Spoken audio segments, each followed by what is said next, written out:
Day 113, 1 Kings 5 through 7. When Hiram, king of Tyre, heard that Solomon had been anointed king to succeed his father David, he sent his envoys to Solomon, because he had always been on friendly terms with David.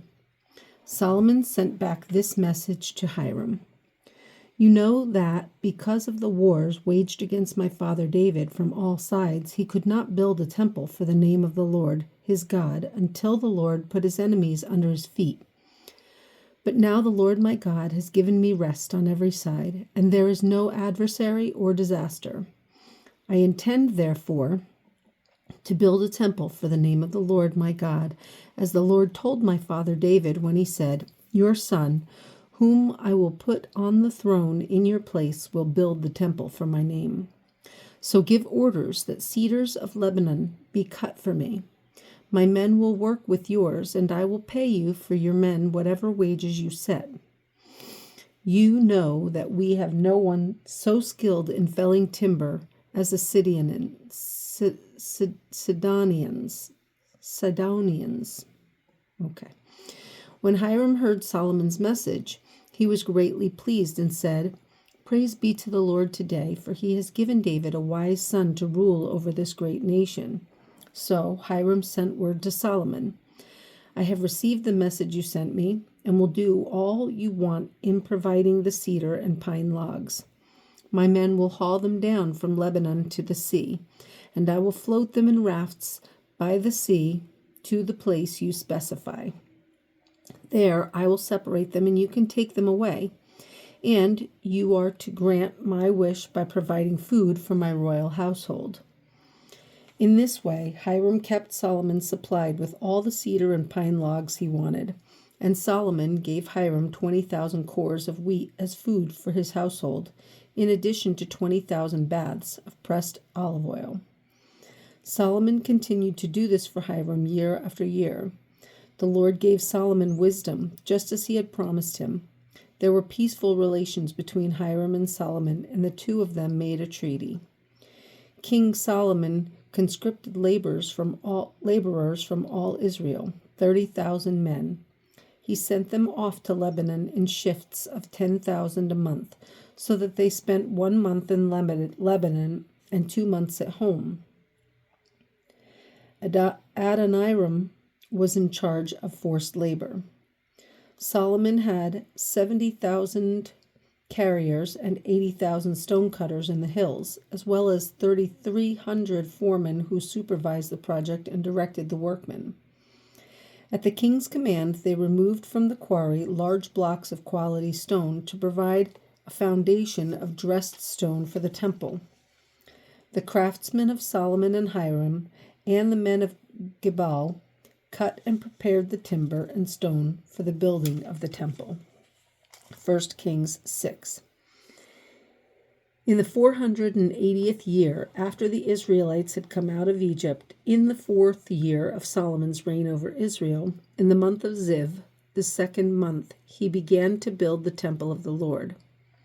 The temple that King Solomon built for the Lord was 60 cubits long, 20 wide, and 30 high. The portico at the front of the main hall of the temple extended the width of the temple, that is 20 cubits, and projected 10 cubits from the front of the temple. He made narrow clerestory windows in the temple. Against the walls of the main hall and inner sanctuary, he built a structure around the building in which there were side rooms. The lowest floor was 5 cubits wide, the middle floor 6 cubits, and the third floor 7. He made offset ledges around the outside of the temple, so that nothing would be inserted into the temple walls. In building the temple, only blocks dressed at the quarry were used, and no hammer, chisel, or any other iron tool was heard at the temple site while it was being built. The entrance to the lowest floor was on the south side of the temple. A stairway led up to the middle level, and from there to the third. So he built the temple and completed it, roofing it with beams and cedar planks. And he built the side rooms all along the temple. The height of each was 5 cubits, and they were attached to the temple by beams of cedar. The word of the Lord came to Solomon. As for this temple you are building, if you follow my decrees, carry out my regulations, and keep all my commands, and obey them, I will fulfill through you the promise I gave to David your father. And I will live among the Israelites and will not abandon my people Israel." So Solomon built the temple and completed it. He lined its interior walls with cedar boards, paneling them from the floor of the temple to the ceiling, and covered the floor of the temple with planks of pine. He partitioned off 20 cubits at the rear of the temple with cedar boards from floor to ceiling to form within the temple an inner sanctuary, the most holy place. The main hall in front of this room was 40 cubits long. The inside of the temple was cedar, carved with gourds and open flowers. Everything was cedar. No stone was to be seen. He prepared the inner sanctuary within the temple to set the Ark of the Covenant of the Lord there. The inner sanctuary was 20 cubits long, 20 wide, and 20 high.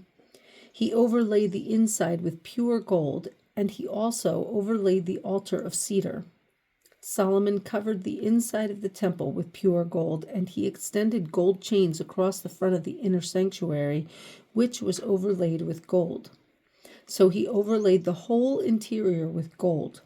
He also overlaid with gold the altar that belonged to the inner sanctuary. In the inner sanctuary he made a pair of cherubim of olive wood, each 10 cubits high. One wing of the first cherub was 5 cubits long, and the other wing 5 cubits, 10 cubits from wingtip to wingtip. The second cherub also measured 10 cubits, for the 2 cherubim were identical in size and shape. The height of each cherub was 10 cubits. He placed the cherubim inside the innermost room of the temple, with their wings spread out. The wing of one cherub touched one wall, while the wing of the other touched the other wall, and their wings touched each other in the middle of the room. He overlaid the cherubim with gold. On the walls all around the temple, in both the inner and outer rooms, he carved cherubim, palm trees, and open flowers. He also covered the floors of both the inner and outer rooms of the temple with gold. For the entrance of the inner sanctuary, he made doors of olive wood with 5-sided jambs, and on the 2 olive wood doors he carved cherubim, palm trees, and open flowers, and overlaid the cherubim and palm trees with beaten gold. In the same way, he made 4-sided jambs of olive wood for the entrance to the main hall. He also made 2 pine doors, each having 2 leaves that turned in sockets.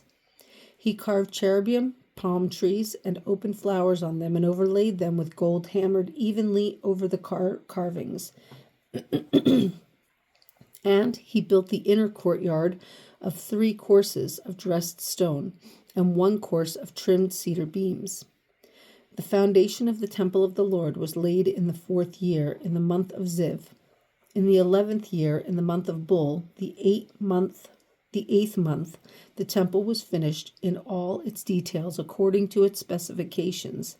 He had spent 7 years building it. 1 Kings 7.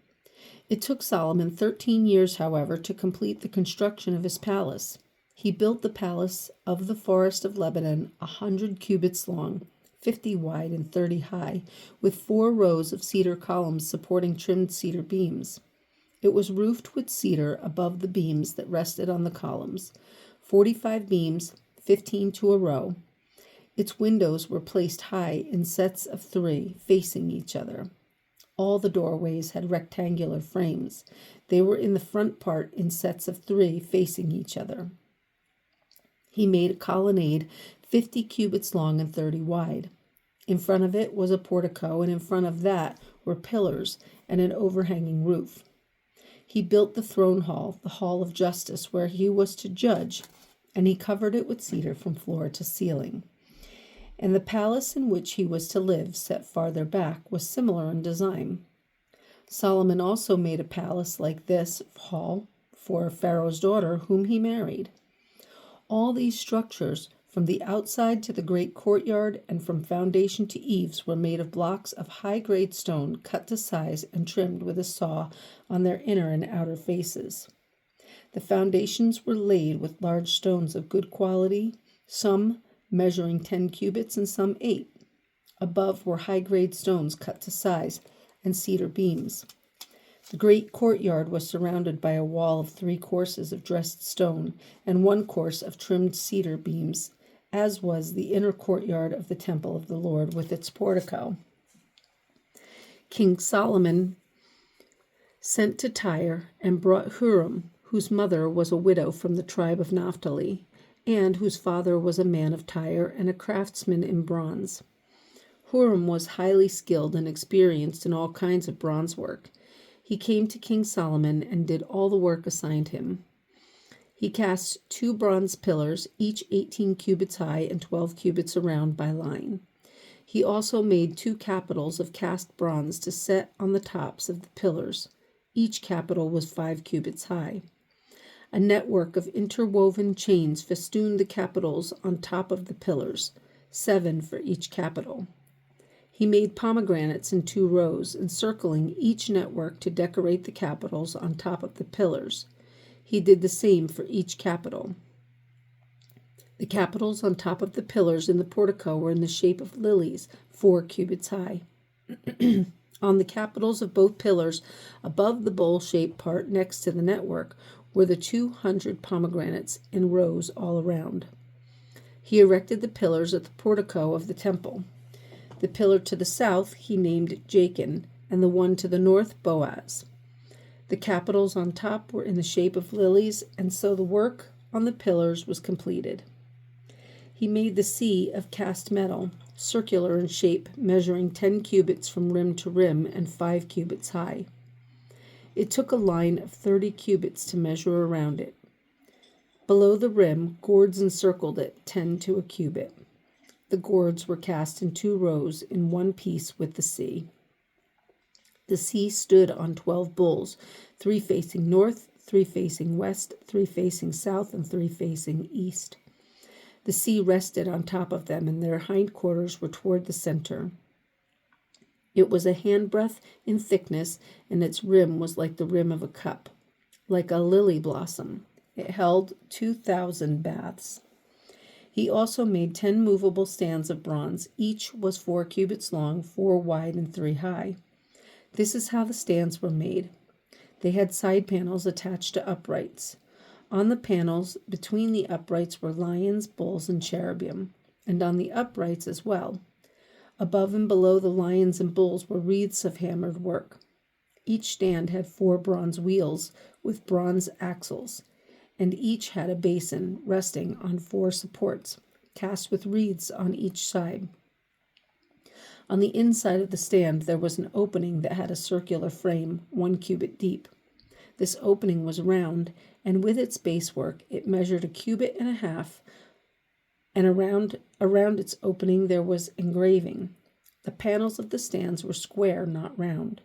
The 4 wheels were under the panels, and the axles of the wheels were attached to the stand. The diameter of each wheel was 1.5 cubits. The wheels were made like chariot wheels. The axles, rims, spokes, and hubs were all of cast metal. Each stand had 4 handles, 1 on each corner, projecting from the stand. At the top of the stand there was a circular band 0.5 cubit deep. The supports and panels were attached to the top of the stand. He engraved cherubim, lions, and palm trees on the surfaces of the supports and on the panels, in every available space with wreaths all around. This is the way he made the 10 stands. They were all cast in the same molds and were identical in size and shape.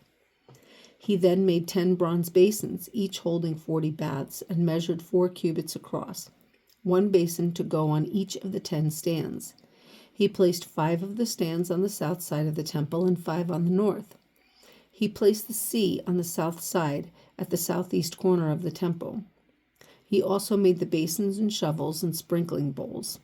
So Huram finished all the work he had undertaken for King Solomon in the temple of the Lord: the 2 pillars, the 2 bowl-shaped capitals on top of the pillars, the 2 sets of network decorating the 2 bowl-shaped capitals on top of the pillars, the 400 pomegranates for the 2 sets of network, 2 rows of pomegranates for each network, decorating the bowl-shaped capitals on top of the pillars, the 10 stands with their 10 basins, the sea and the 12 bowls under it, the pots, shovels, and sprinkling bowls. All these objects that Hiram made for King Solomon for the temple of the Lord were of burnished bronze. The king had them cast in clay molds in the plain of the Jordan between Succoth and Zarethan. Solomon left all these things unweighed because there were so many. The weight of the bronze was not determined. Solomon made all the furnishings that were in the Lord's temple: the golden altar, the golden table on which was the bread of the presence, the lampstands of pure gold, 5 on the right and 5 on the left in front of the inner sanctuary, the gold floral work and lamps and tongs, the pure gold basins, wick trimmers, sprinkling bowls, dishes, and censers, and the gold sockets for the doors of the innermost room, the most holy place, and also for the doors of the main hall of the temple. When all the work King Solomon had done for the temple of the Lord was finished, he brought in the things of his father David had dedicated, the silver and gold and the furnishings, and he placed them in the treasuries of the Lord's temple.